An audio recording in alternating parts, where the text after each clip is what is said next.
Welcome back to another episode of Under Further Review. It's episode 7 of our college football show, and we are at the heels of a great weekend. Two very competitive games, two games that we knew were going to be blowouts. So we're going to talk mostly about the two competitive ones. Stick around if you're a fan of Oregon or if you're a fan of Ole Miss, because I will chime in on that as well and give my thoughts on the weekend coming up or later in the month when the showdown continues and the college football playoff starts to heat up. But we saw two very interesting games, and I'll start on Friday night because that was Alabama versus Oklahoma. That was number 8 versus number 9. And what we saw early on was Oklahoma absolutely dismantling Alabama. They were destroying them. They were the superior team. It looked like Alabama was thinking about DeBoer possibly going to Michigan, and all the players weren't ready for that game, prepared in some ways. It's tough in any environment to come back from 17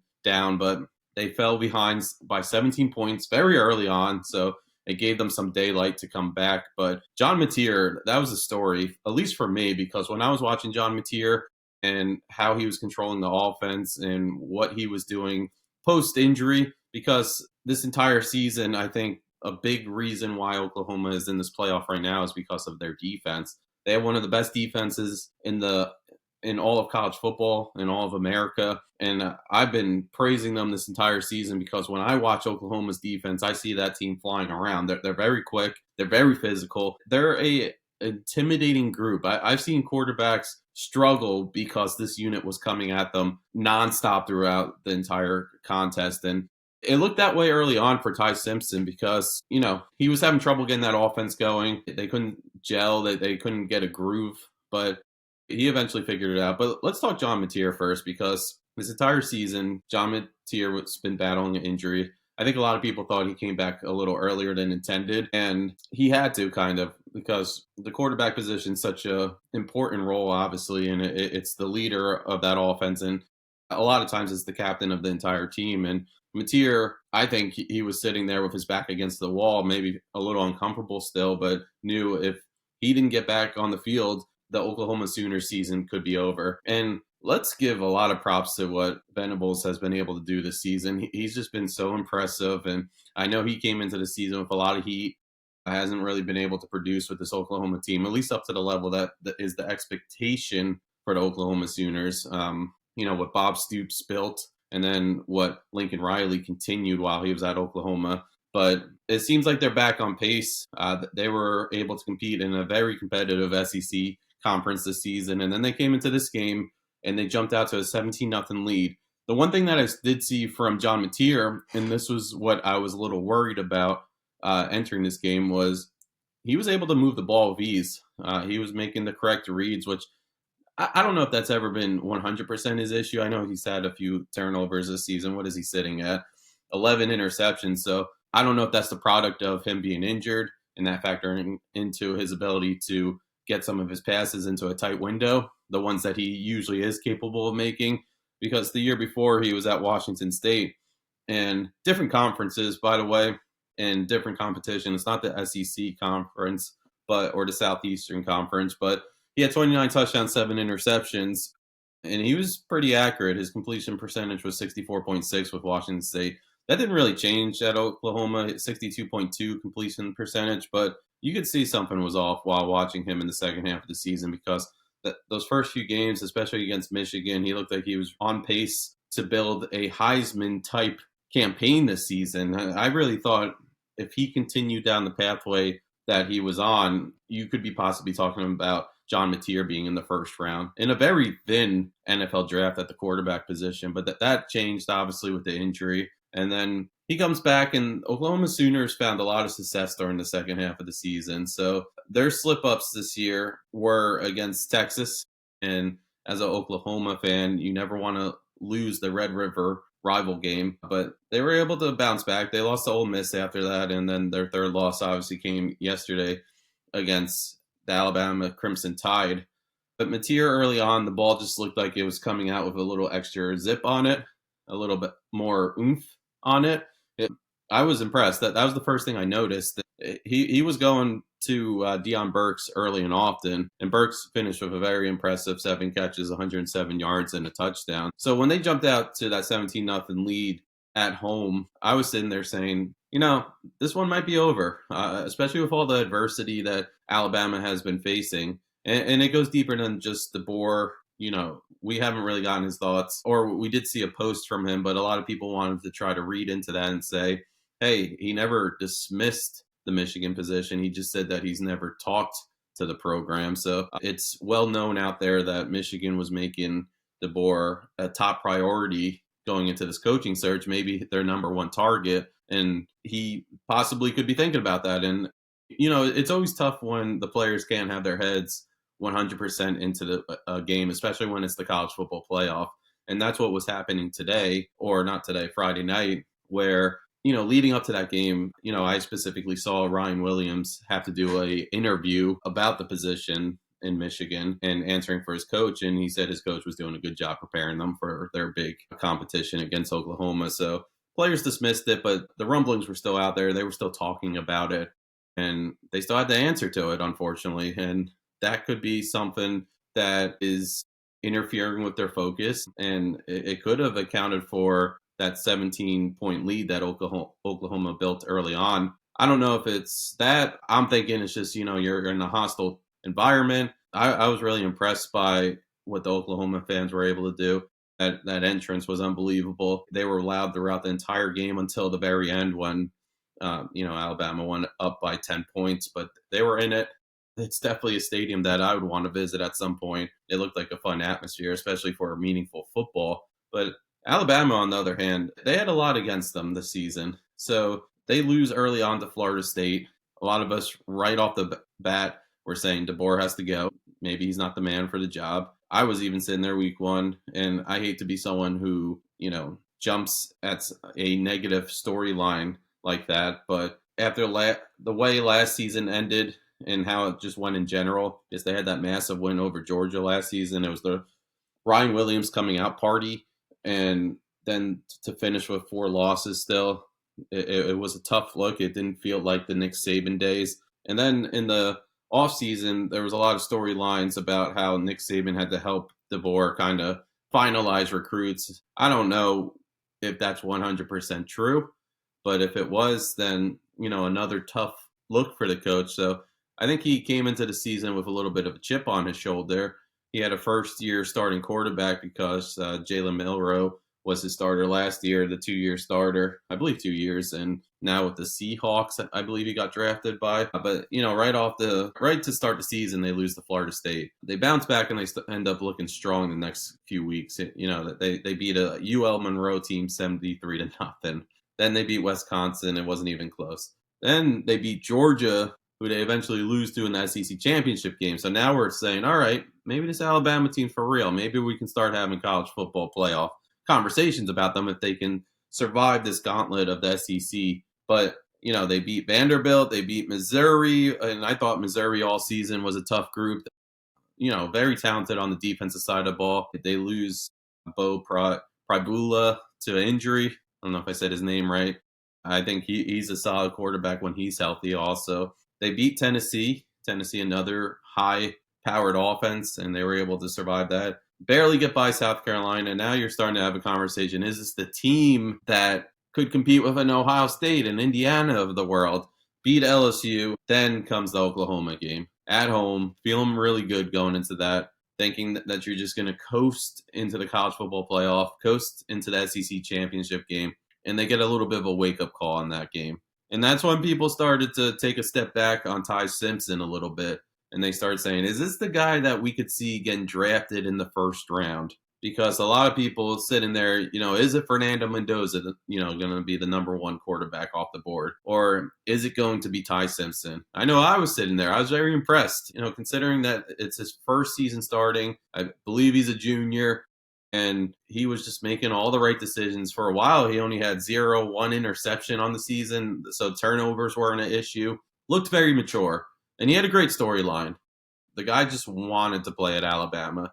Could have transferred elsewhere, could have started somewhere else, but he said, no, I'm going to sit this out because I love this school, and I love the opportunity that I'm going to get eventually when it's my turn to step up. And he took advantage of it. I don't think the Florida State game was Ty Simpson's fault. I just think that, the defense didn't show up, and, there was some questionable play calling, in my opinion, in that game. The Oklahoma game, that's when the turnovers happened. And that's when the defense for Oklahoma kind of made Alabama's offense look non existent in some ways. Or the fact that Alabama couldn't really capitalize on the yardage that they had for today, just couldn't close drives off. That was the big turning point there. And it made me start to think, and I asked this during one of my interviews last week with Adam Rittenberg of ESPN, was it on Alabama's offense and inability to put the ball in the end zone? Or is this Oklahoma defense just that great, this unit as a whole? I think it was a little bit of both that day. Rittenberg thought and praised Oklahoma's defense. A lot of guys stepped up on that defense this year. I was a big fan of several of them. Owen Heineke, love his story also. I think he was a walk-on, worked his way to a starter on this defense, and maybe one of the most important starters on that defense this year. And you saw him in Ty Simpson's face several times last night, or Friday night. I keep saying last night. But Ty Simpson has a timely interception in that game, and I believe it was a pick six. It was. And he had a fumble that he lost. They lost 2 fumbles in that game, so 3 turnovers, and Oklahoma didn't have any. So whenever you're losing the turnover game, it's very hard to win a game. And that's what happened in the first showdown. Alabama was home. I sat there and I said, that's a wake-up call. I don't think Alabama's going to lose another game. They should coast into the SEC championship. But then, they beat Eastern Illinois 56-0. They barely get by Auburn, but that's a rival game, so I kind of gave them the benefit of the doubt, saying, hey, those are tough ones to win. It's the same thing as Ohio State, Michigan every year, where no matter what the talent is on one side of the ball, you feel like it's going to be a close game just because the two sides hate each other and anything can happen during those rival games. SEC game is where it gets a little slippery because, in my mind, the only word that you could use for that SEC championship game was embarrassment, because Georgia just outplayed them all the way around. Gunnar Stockton looked like the better quarterback that night. 3 for 3 touchdown passes.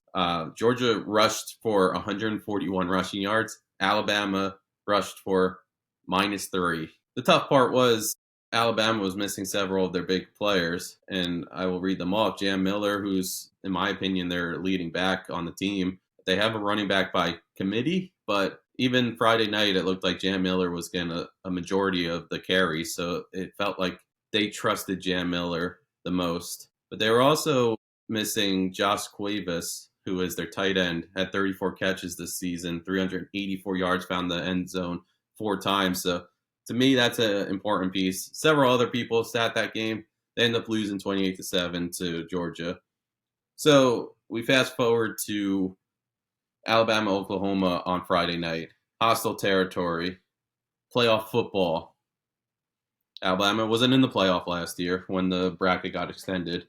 Now they're in it. For a majority of this team, this is their first time seeing big-time football, unless they were on that Rose Bowl team several years ago that lost to Michigan. But I feel like a lot of the players who were getting major playing time, they were fresh to this type of environment. And yes, you play in the SEC every week. And what are you playing? 7 or 8 ranked games when you play in the SEC. So it's a tough environment every week, and it's an environment where you can lose any week. But yeah, I don't know. It's hard to trust the team when you're facing somebody who's the number 8 team in the country. They're at home. They have all the momentum. But to me, there was 2 turning points in this game. Brooks, the freshman receiver, finished the game with 5 receptions, 79 yards, 2 touchdowns.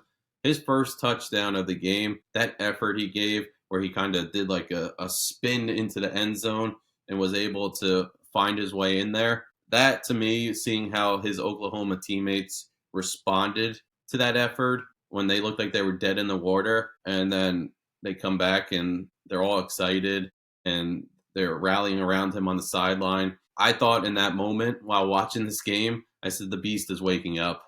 What was it, second quarter when he scored that? Another moment was when the punter, and Oklahoma has a very good special teams unit this entire season. Their defense and their special teams. I felt like that was, 2 of the defining units on this team. Grayson Miller's one of the better punters in the country, in my opinion, but he drops the punt and they're able to recover it. That was another moment where it's like, oh no, here comes Alabama. Next thing you know, they score 17 unanswered.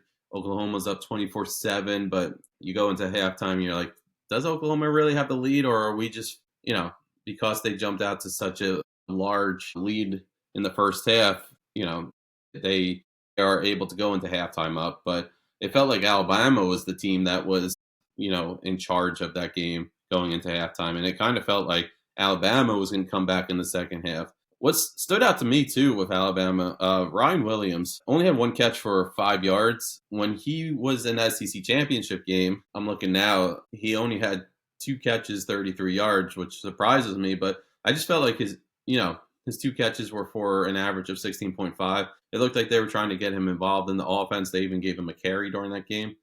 And they need to utilize this Ryan Williams a lot more. I know he has 10 drops this season. I think there was a stat on ESPN that said that's the most from, a receiver this season. Could possibly be wrong there, but I'm pretty sure that was a stat. Correct me if I'm wrong. It's just how he fell off after that South Carolina game where he had 7 catches. 3 catches against LSU, 3 catches against Oklahoma, 1 catch against Eastern Illinois, 2 catches against Georgia, and then 1 catch Friday night. So they've been kind of staying away from Ryan Williams. And I really like the play calling from DeBoer and this Alabama team on offense. I thought they did a really good job, keeping that Oklahoma unit, who I've been praising all season, on their toes. And it's not like they got much from the rushing group. Daniel Hill was their leading rusher with 43 yards. Jam Miller had a tough night, 11 rushes. They finished the game with 25 carries for 28 yards. So this Oklahoma run stop defense, really impressive. But Ty Simpson, to me, biggest story outside of probably the freshman Brooks stepping up. Because even from the start, when Alabama fell behind, you saw Simpson on the sideline, and he looked unfazed. He was smiling with his teammates, pumping them up. He was a true leader in this situation. And then he comes out and lets his play talk for him, too. Made a lot of the correct decisions, didn't have 1 turnover, which was huge because we see how big that interception John Mateer threw in the first half, that it went for a pick 6. That was also a momentum changer. So we kind of knew that it was going to be a bend don't break type thing for both sides on the defense. Which unit was going to step up on this given night? It was Alabama's defense. But Ty Simpson, just incredible. 232 yards, 2 touchdowns. It feels like he's back. When you want to talk NFL draft talk, the one name that was getting thrown around that could be the second pick off the board behind Fernando Mendoza was Dante Moore of Oregon. Nobody was talking about Ty Simpson. Everybody thinks he should go back to school. I'm in that group too. Even after this game on Friday night, I feel like Ty Simpson should give it another year. Come back in the 2027 draft and, be a top 10 pick and make your payday. You're still going to get the NIL from Alabama, so it's not like you're losing too much. But Ty Simpson, just his play was phenomenal. His leadership, it was something that you noticed if you watched this game, and he led this team to victory. So 34-24, Alabama moves on. Just a really fun game to kick off the weekend. It was a huge storyline because Oklahoma up 17 points. You just, like I said earlier, you don't see it too often where a team's able to come back. But let's move on to the other game of this weekend. Our other game was Miami versus Texas A&M. And when I say other game, the other close game this weekend, because the Ole Miss Tulane game was 41-10, and the Oregon James Madison game was 51-34. But man, we talked about defense a lot for Alabama, Oklahoma. How about this? The first touchdown comes towards the end of the fourth quarter when Tony's able to punch it in. And how great of an athlete is Malachi Tony? And I know his numbers in this game don't jump off the page. He had 5 catches, but only 22 yards. He had 3 carries, 9 yards. So they do try to get him involved in the offense. But it's just every time he gets the ball, it feels like he could take it to the house. That's how much of an electric player he is. And I just learned that he actually reclassed. So he was supposed to be a senior in high school this season, and he's playing college football. And not only is he playing college football, he's holding his own. He's sitting there as a player that I'm like, this is like, if he continues down this pathway, this is a top 5, top 10 pick eventually. It feels very much like Jeremiah Smith last season. I'm so excited to see Malachi Tony continue to grow. And, while like I said, the stats don't jump off the page, he did score the game winning touchdown. And there was a conversation going on whether he should have fell at the 1 yard line. The two defenses are playing great. You really say, I'm going to challenge Texas A&M to drive down the football field. Marcel Reed's not having a great game. Make them earn it. But in a game where it's 3-3 and neither team has been able to score a touchdown, and that's not even taking into consideration all the missed kicks. How many were there? So the Miami kicker, not going to throw anyone under the bus, so I'm not going to sit here and say their names, but he went 1 for 4 in this game. And then Texas A&M actually replaced their kicker because he missed the first kick of the game. Then Randy Bond, their backup kicker, or I think he's gotten a lot of the repetition this season. He comes in and he kicks a 35-yarder, so he made his 1 field goal of the day. But we saw 4 missed field goals in this game between the two sides, which I can't remember the last time that's happened. So when you sit there and you talk about, should he have fallen at the 1 yard line? Texas A&M didn't have any more timeouts, so you would have been able to let the clock run down, and then basically it's an extra point. There's two things. Your defense is playing so great. It's the same thing I was talking about, should he have fallen at the 1 yard line? All right, we kick the field goal and we make our defense speak for itself, which it was phenomenal. But I don't know. I think when you have a chance, you haven't been able to punch it into the end zone the entire afternoon, and you're about to break free. You score that touchdown and you leave it in your defense's hands, and that's exactly what Malachi Tony was able to do. And it got interesting. I'm not going to lie. Texas A&M was able to put together a good drive. They marched down the field. They got into the red zone. And then Marcel Reed does what he did the entire afternoon. Another turnover. He threw 2 interceptions. He lost the fumble. They were all detrimental to this game. And, Marcel Reed's going to be back next season. And I sit here as a Marcel Reed supporter. I know a lot of people are coming into my comments on TikTok. I put a video up there. Go visit our page under further review. By the way, this is a good opportunity to tell you to check out all of our social medias. They're out there, and we appreciate the support. We're on Instagram. We're on TikTok.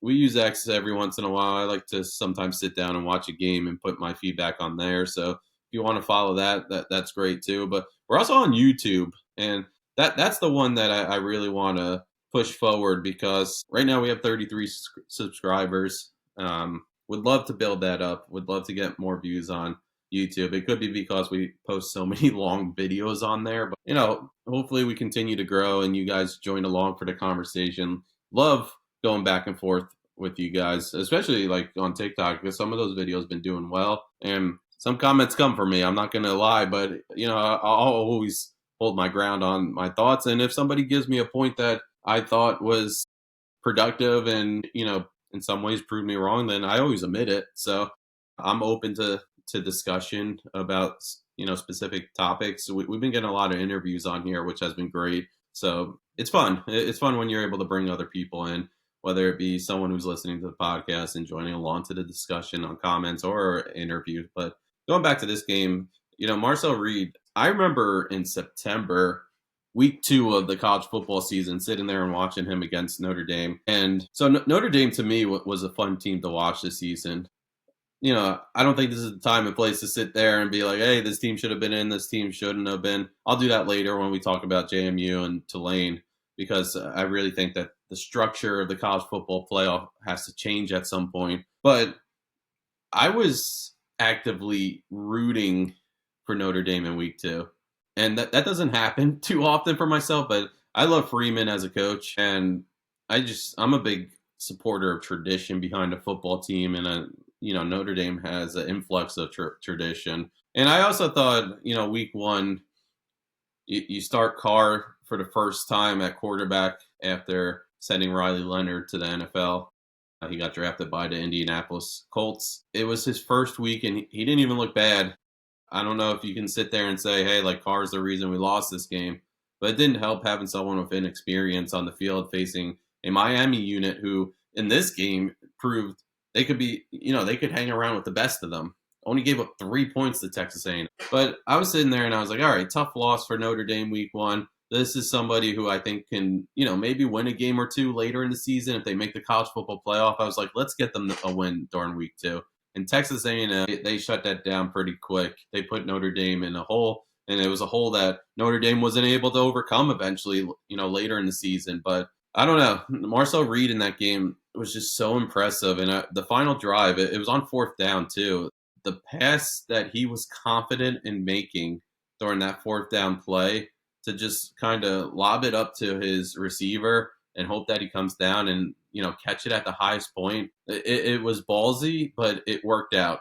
And, whenever you go into Notre Dame, it's always tough to walk away with a win. Ask any college football coach who has ever played the Fighting Irish. They'll say they probably don't want to face Notre Dame at home because it's just a tough, tough, tough environment. And Texas A&M was able to walk away with the 41-40 victory. Now, if a few things go in Notre Dame's favor where, their kicker doesn't miss the extra point, they're able to deflect that fourth down pass, Notre Dame wins, and they're probably in the college football playoff. And maybe we're having a conversation about Texas A&M a few weeks ago. Should they be in the college football playoff?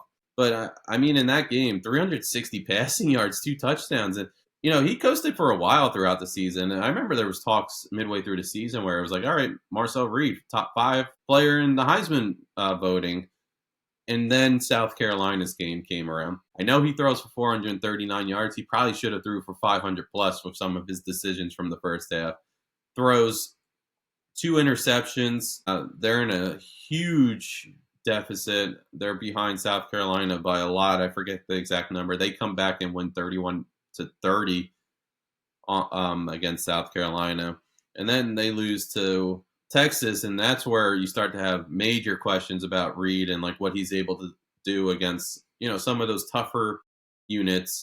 And if he was going to be able to hold his own in the college football playoff, he threw 2 interceptions in that game, struggled the entire time, and then this game. And three turnovers should say enough about the performance, but just didn't look himself. Some spotty passes, wasn't hitting his targets. He had some open targets, threw it behind them, threw air mailed it on them. Some really good receivers on this team. And Mario Craver still had 7 catches, 92 yards. But Casey Concepcion, I like him a lot. I think he's going to be able to get to the NFL and make a direct impact when he gets there. Smaller player, but throw him in the slot. Maybe he eventually lines up against, a safety or something. He's going to beat a lot of NFL defenders. And it wasn't his day against Miami, but it wasn't this entire offense's day. They ran the ball 35 times because I don't know if they trusted Marcel Reed to be able to drive the ball downfield and get this victory.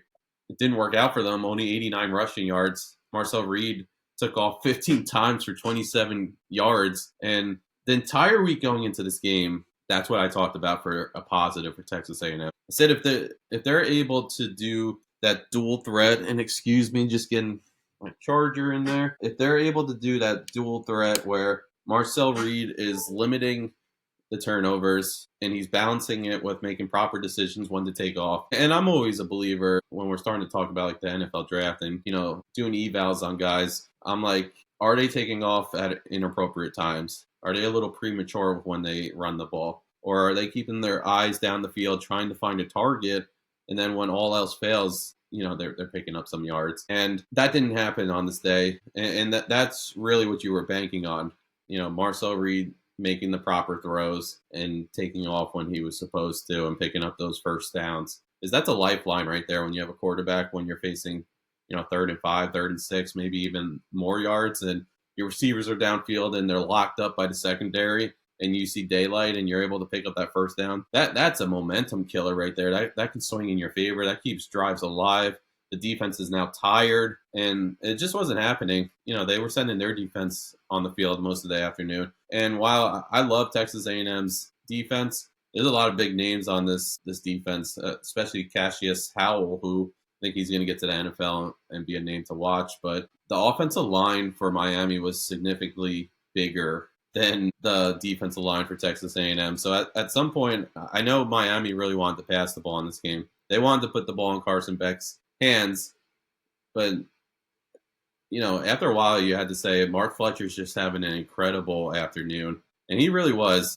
And another person, fantastic story. Go read up on it. I think College Game Day did a little bit of a background on Mark Fletcher, but I think people who are in the know, people who watch ACC football, I'm not specifically one of them. I just watch college football all day, and if a ACC contest is on, then I'll check it out. But usually Big Ten, SEC's on in my household. From what I'm gathering, a lot of people in the know thought Mark Fletcher was a guy who should have received a lot more carries this season. And you look at him, 6'2", 225 yards. He's not an easy back to bring down. He's a big guy, and he was breaking tackles all afternoon for Texas A&M or against Texas A&M. And it felt like they were tackling him from behind, trying to drag him down. And that's not a position you want to be in where you're hanging off him. You want to get that first initial pop and then let the defense swarm around him, because this is the type of guy where it's hard when it's one-on-one to bring him down. But when you can get your defense to swarm to him, that's when you're probably stopping him.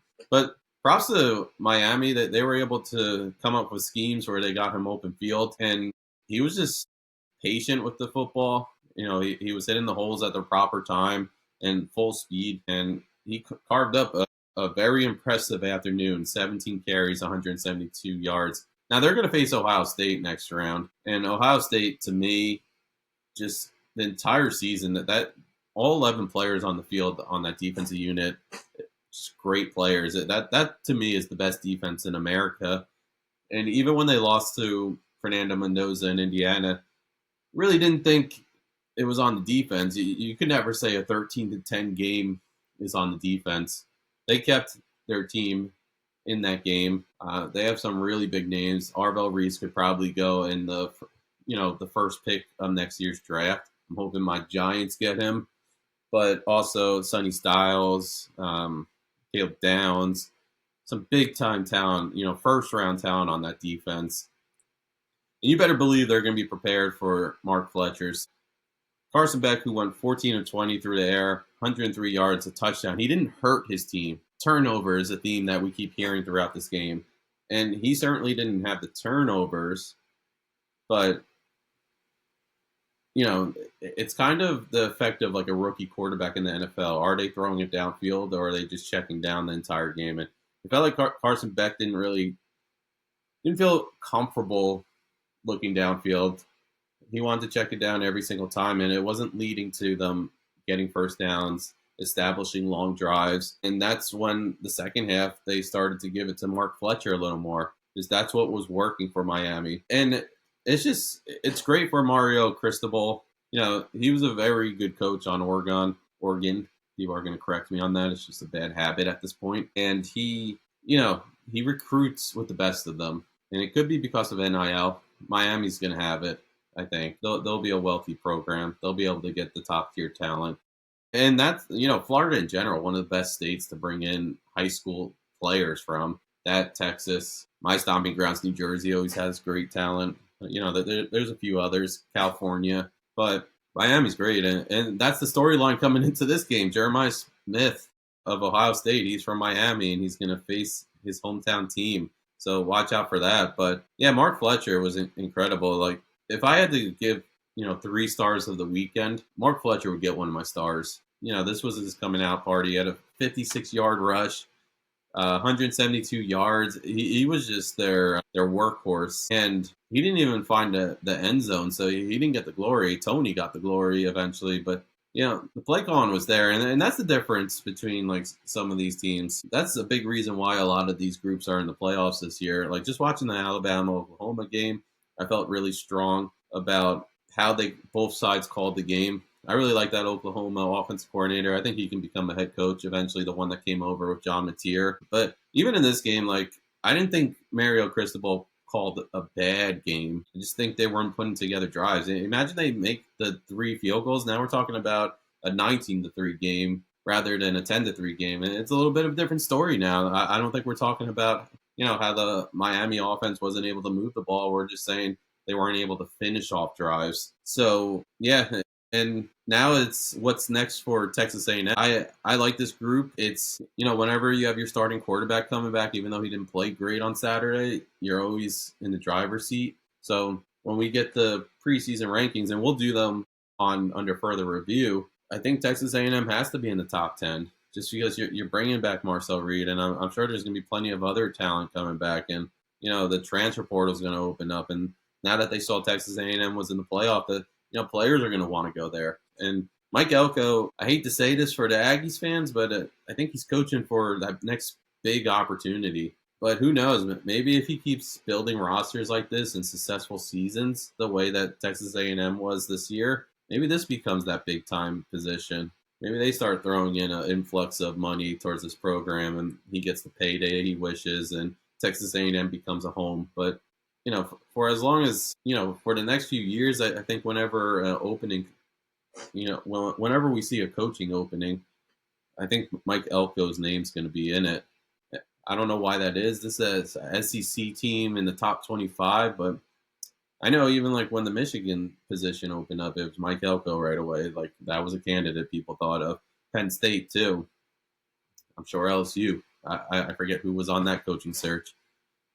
But yeah, Miami, really impressed by its defense. Just going down the list. So when we talk about the NFL draft, we're going to talk a lot about that on the show in the coming months. But Ruben Bain, he had 3 sacks. Yes, Mesidor had 1.5. Another defensive end I really like. But Ruben Bain, his big story this season to me has been he can get the pressure on the quarterback, just wasn't finishing off those sacks. I think he entered with, so he's up to 7.5 sacks. So he entered the game with 4.5 sacks. So yeah, if you look at pressure rates, it blows you away. He's a big body. He has a motor on him. And my only negative is he loses some juice by the end of the game. So maybe it's a stamina thing. But in this game, he proved a lot of doubters wrong. He's going to leave Miami, and he's going to get a top 10 grade, a first round grade, and I think there's a good chance we'll see him, if not the top 5, definitely the top 10 in the NFL draft. He was really great in this game. But Mesidor, too, who is a senior, has 8.5 sacks this year. Another guy that first round, maybe second round. This Miami defense is strong, especially in the front seven. That defensive line is a scary group right there. And yeah, we're looking at a good showdown between two defenses, but it's just you're not going to see another game with Sayin at quarterback and Carnell Tate at receiver and Max Clare at tight end, Jeremiah Smith at receiver. I'm trying to think, that the fantastic freshman running back they have. This is not going to be a 3-point game. I'll tell you that much. I think Ohio State's going to be able to punch it in a few times. So Miami's going to have to fix the way they enter the next game, because I think Carson Beck's going to have more than 20 passes. This is going to be more of a Carson Beck prove it to me game. Maybe early on you give Mark Fletcher a few more carries, but I think when Ohio State sits down and watches film, they're going to be zeroing in on Fletcher, because they're going to say that that's what worked for them last week, and that seems like someone who's building that strength as the season goes on. So what can Miami do to answer that? They're going to have to finish drives for sure. Their kicker's going to have to make those field goals, because we saw even from an Ohio State standpoint, the reason they lost the Big Ten championship game, one of the many reasons we should say it, never pin it on a player, but it's because they missed a field goal. So some great football this weekend from those two games. I'm a big believer in defense, so I was really happy to see a defensive effort from those two sides, Texas A&M and Miami. And you're sitting there all afternoon and you're like, when is someone going to score? And then it started feeling like whoever scores, they're probably winning, because the way the defenses are playing. And it turned out to be true. Once Miami scored the touchdown, it was pretty much game over. But we talked about freshmen in the Alabama game.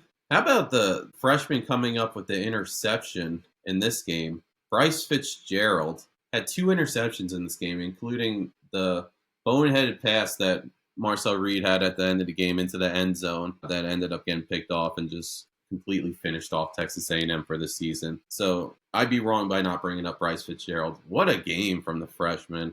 And he's from Miami, Florida. So he stayed home with Miami, and now he's coming up big for them. And he has 6 interceptions on the season. Maybe in the next Darrell Revis, Charles Woodson in the making right here. 6 interceptions as a freshman.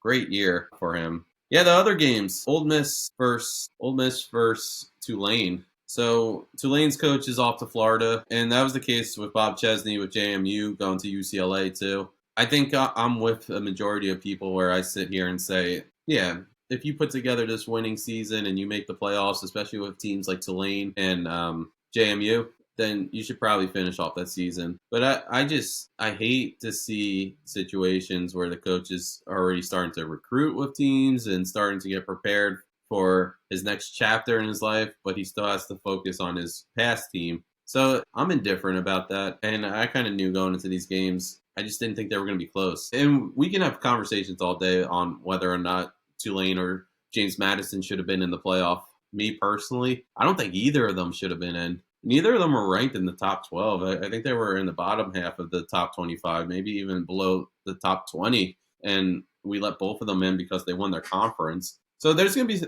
some things that are probably going to change during the offseason. I'm a believer, like, you have to put in together a resume where you check off every little piece of, like, what the committee is looking for. So it's not just win your conference, but maybe have only one loss. Maybe have 0 losses. You know, Boise State style, have a player like Ashton Genty on your team, which I don't think either of these teams had someone like that. In fact, I can confidently say they didn't, because they're not going to have anyone drafted in the first round. Yeah, there has to be something because we can't just keep letting these teams in when Texas is sitting at home, Notre Dame sitting at home, Vanderbilt sitting at home, because I think all 3 of those teams could have walked away with a win this weekend and maybe even next weekend, or they would compete with some of these other teams in the college football playoff.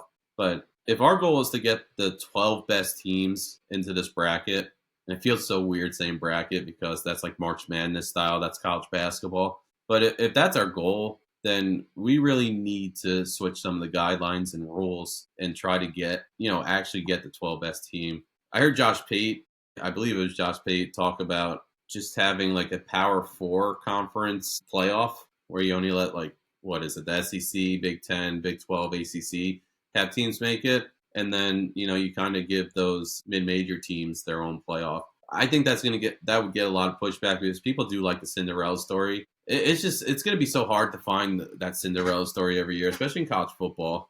And maybe every once in a while you'll have like an Appalachian State versus Michigan, where Appalachian State comes out on top when Michigan was loaded with like Mike Hart, Chad Henne, Long at offensive line. It was just like a team full of NFL talent, and Appalachian State comes out on top. They block a field goal at the end. Maybe every once in a while you will get that, but it's going to happen less and less, and it might take 5-10 years to see it. And is that really worth it at the end of the day? Maybe it is. Like, I'd be less upset if we just let Tulane in and we said, hey, Notre Dame, you're in as well, and we kind of left JMU at home, or vice versa, JMU in, Tulane at home. You can't have a situation where both of them get in. It just completely, I don't want to say ruined this weekend, because I did think the other games were strong. Love seeing 2 SEC teams face off to start the weekend on Friday night. Really liked the Miami versus Texas A&M matchup.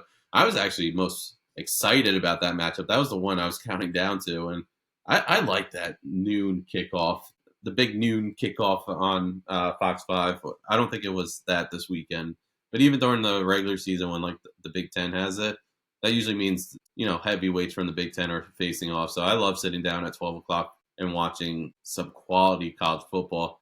I'm a big I love Friday Night Lights too. Usually that's high school football, but in this case it was Alabama versus Oklahoma, and it just looked like an electric atmosphere. So hats off to Norman and Oklahoma for providing that. But I don't know, that just makes college football special, that noon kickoff, that early Saturday, sitting down, being able to watch some football. Let's talk about how weird it was that the NFL had 2 games. It's almost like they're trying to take the spotlight from all these sports. Christmas Day, last year or 2 years ago, whenever they started that. That's always been an NBA thing, and now college football, they have to have a Saturday game during the playoffs. Man, NFL just wants it all. But the interesting thing from the Ole Miss game was not even what was happening on the field. It was it's almost like we have a Lane Kiffin hangover. It was Lane Kiffin trying to be peaceful while the governors of Louisiana and Mississippi going back and forth. I thought this was a funny headline. So let me pull this up. So Governor Tate Reeves, good news, Gov, he says, the number one football team in Louisiana and the only one to ever make the Big 12 college football playoff plays in Mississippi tomorrow afternoon. You don't have to wait until next year to visit Oxford. Hope to see you there. And he tagged Governor Jeff Landy, and he hashtagged Hotty Toddy, and he also posted the Green Wave versus Ole Miss. But Governor Jeff Landy, which is the Louisiana governor, said, "Les Lane," in quotation marks, "won't be a problem in Mississippi until next year. See you in Oxford." So that was on December 4th, so it was interesting that he waited till the playoff. I guess he was holding that in the ammunition for a little while, but yeah, I mean, Ole Miss did what they were supposed to do. Chambliss came out, had a very good showing, only 6 incomplete passes, 282 yards, a touchdown.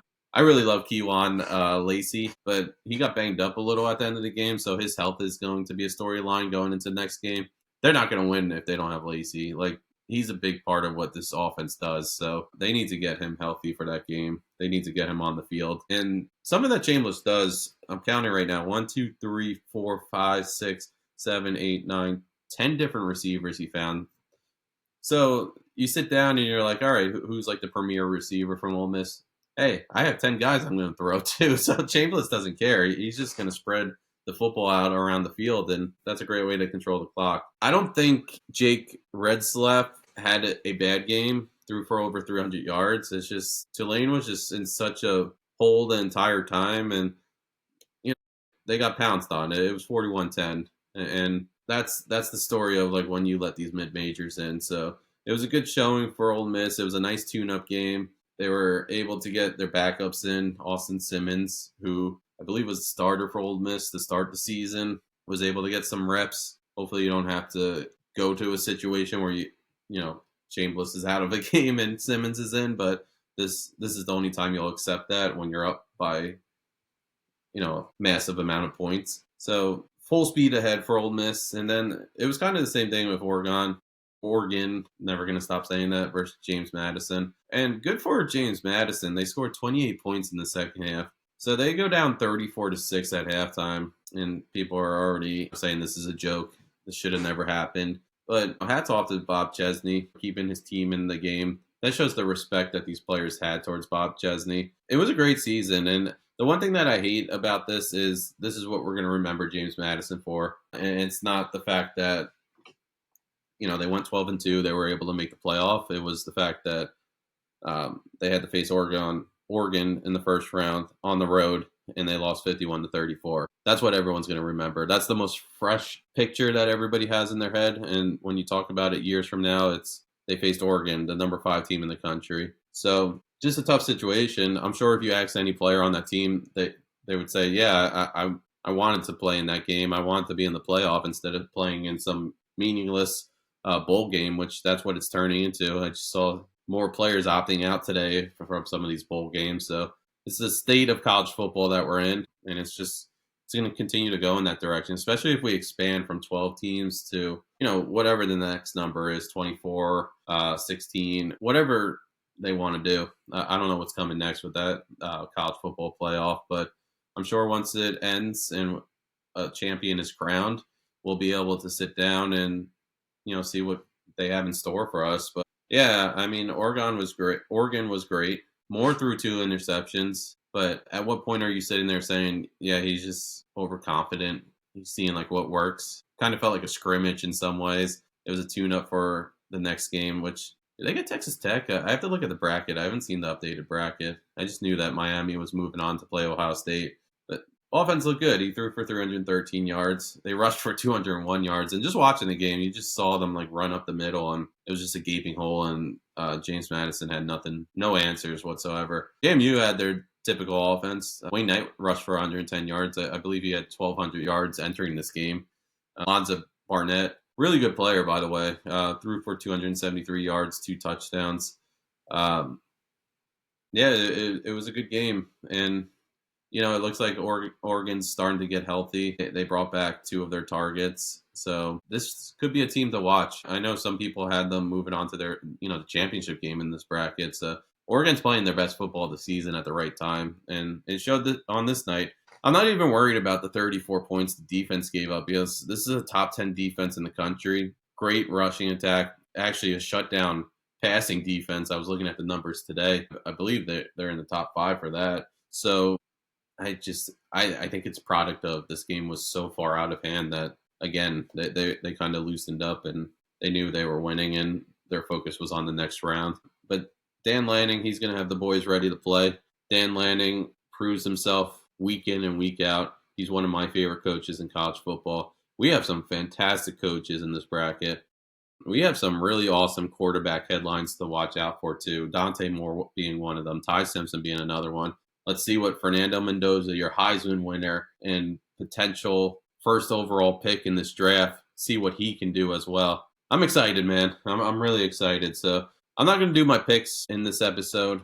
I'll save that for another one. I just wanted to do a quick recap while it was fresh in my head. I think the two teams, Alabama, Oregon, maybe even Miami, I think they can compete next round. Miami has a little bit of a harder situation facing Miami. I know a lot of people think Oregon's pathway is a bit easier. That makes me pretty confident that they're probably facing Texas Tech next round, which should be a fun game in the grand scheme of things. Again, we'll be back. We'll be doing some predictions. We'll get another quick episode out there. Maybe start talking about the NFL draft as we head into the college football playoff, the next round of the college football playoff. But if you haven't yet, back to the social media. We appreciate the support, so give us a follow, especially on Instagram and TikTok. Go subscribe on YouTube. We're going to have more episodes. We're going to come back bigger and better every week, and we'll have interviews galore. Already trying to line up a few, so thanks for joining along. Episode was a little longer than I intended. I was sitting there saying 40 minutes tonight, just a quick 40 minutes, but turned into an hour show. Happy to talk college football whenever. I'll catch you guys next week, or maybe later this week, but we'll catch you soon.